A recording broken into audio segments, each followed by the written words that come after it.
Hey guys, welcome back. I have another thrift flip video for you. Today we are flipping a toy box, a sign I found on clearance, and then also just a plain glass mason jar. So let's go ahead and jump right into it.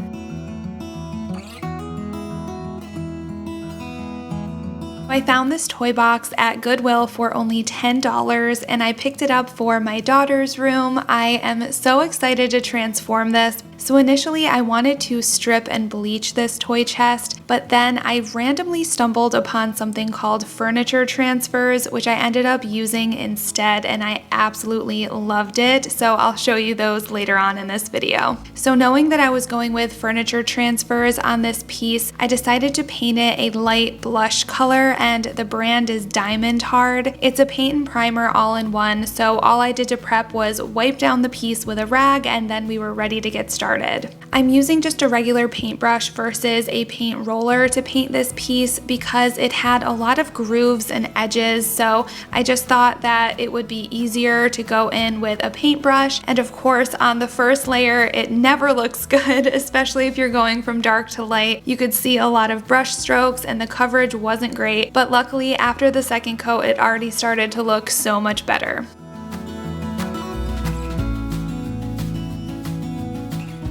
One thing that was really nice with this paint is it dried really quickly, so I ended up adding 3 coats to the outside of the toy chest, and then the next day I went ahead and painted the inside lid. I didn't want to paint the entire inside of the toy chest pink just because I figured it would get scratched up really quickly since it will be used for toys, so I just used some painter's tape so I could still go over the lid and the outer edge areas.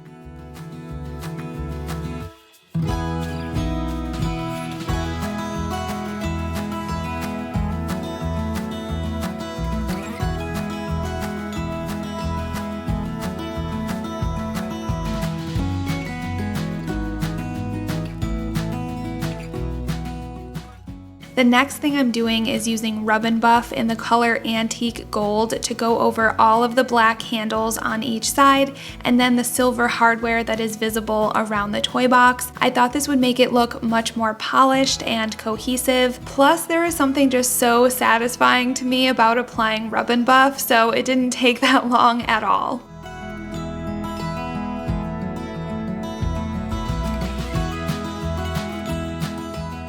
So just to make this piece a little bit more unique, I found this decorative lock from Michaels and I went in and added some of that same gold color to that and hot glued it on the front.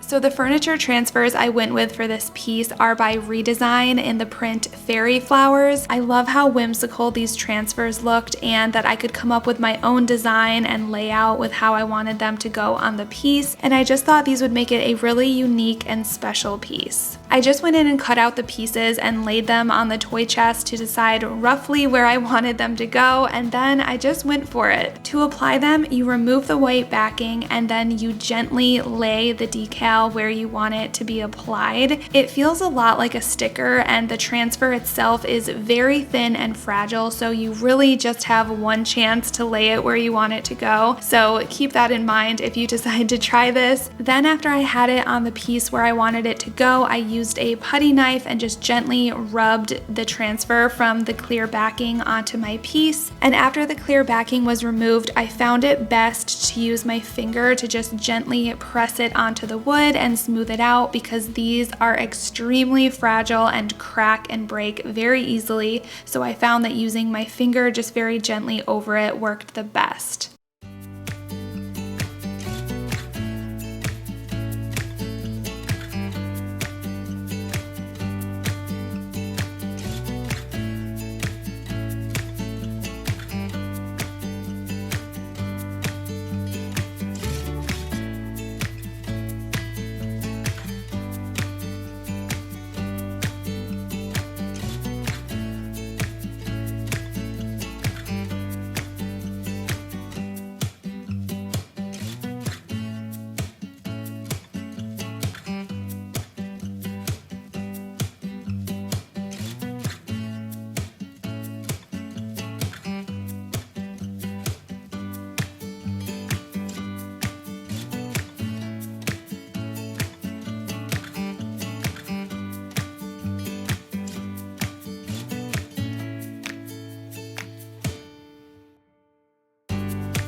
Also at Michael's, I found this pretty wood design and I'm painting it with the same pink color and letting that dry while I add my leftover decals to the inside lid of my toy chest.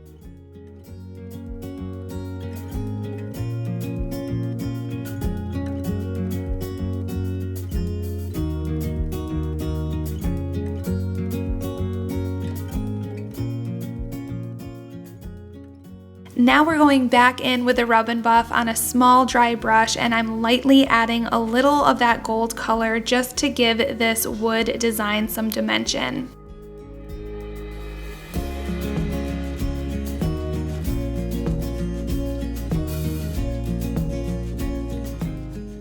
And I decided to go in and do the same thing around some of the top corners of the toy chest.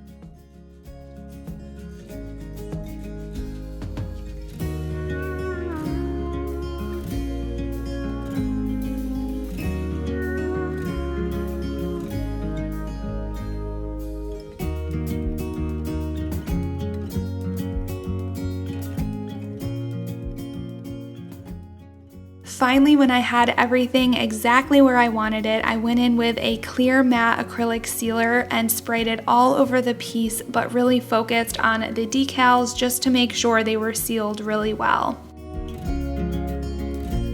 I am so happy with how this toy chest came out. The light peach tone goes so well with the color of the decals, and also the touches of gold are the perfect accent. It was definitely worth my initial $10 investment, and I can't wait to use more of these furniture decals on other pieces.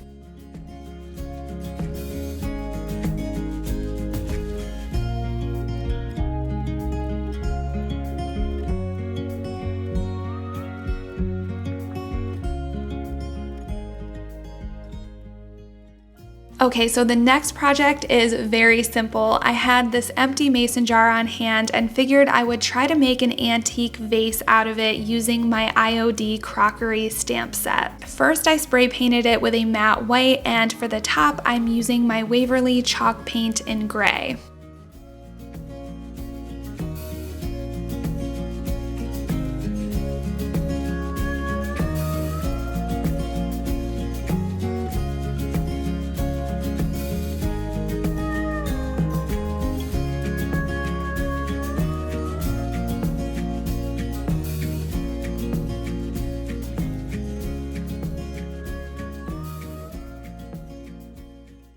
This time I lightly sanded the stamp, which helps it not slide when you apply it to the piece, and then I just added some black ink to it.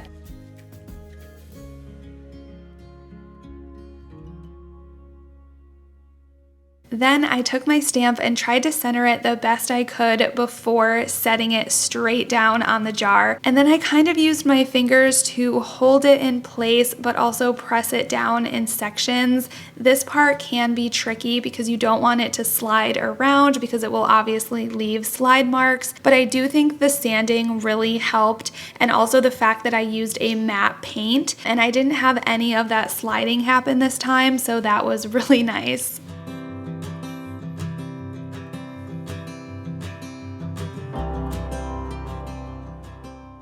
And then I went over it again with that same matte sealer and just added a little twine to the top and some baby's breath, and I think it turned out so adorable. This would be a really cute and also affordable addition to include in a housewarming gift or a just because gift to someone in your life.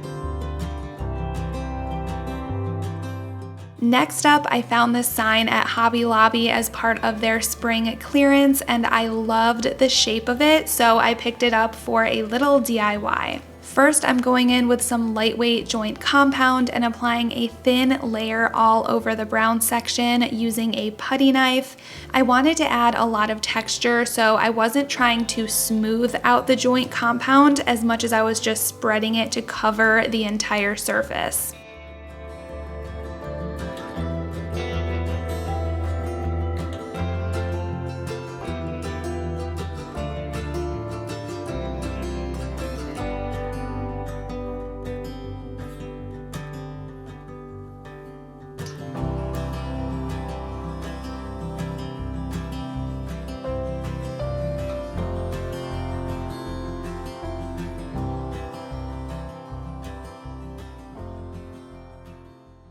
And while that dried, I went on Cricut Design Space and played around to create my stencil, which will ultimately be what my new sign will say.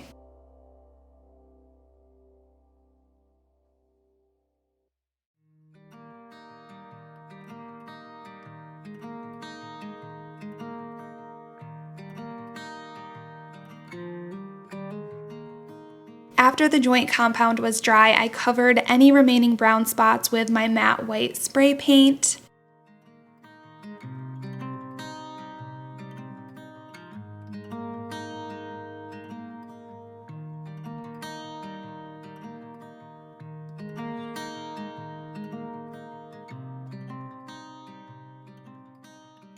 And then I chose a gray acrylic paint for the letters because I wanted the sign to look aged and almost like it had faded from being out in the sun over time.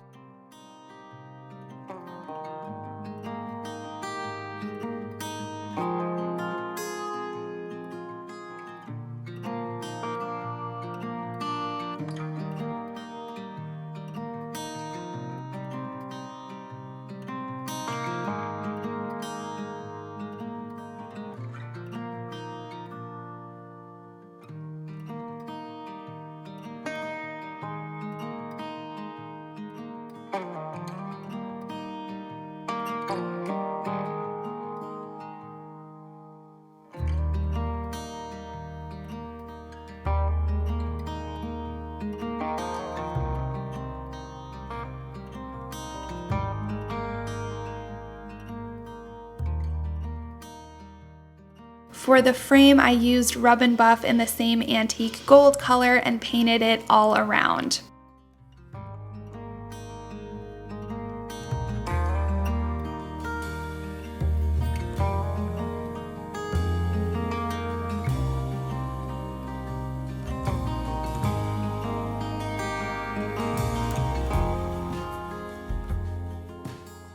And then I went in with a dry paintbrush, and with the lightest touch, I added a little brown paint just to bring out a little of that texture from the joint compound. So after I looked at this for a while, I ended up painting over the gold frame with a darker brown to help it stand out a bit more, and then I used some tape to help me remove some of the brown paint in areas so some of that gold could come through, and I really love how that turned out. I also added a little design at the top just to fill in that white space, and I absolutely adore this sign and I cannot wait to style it in my home. Alright guys, I hope you enjoyed seeing another thrift flip video. I have so much fun making these and I hope they give you some ideas and inspiration for your own projects. Thank you so much for watching and I will see you in my next one.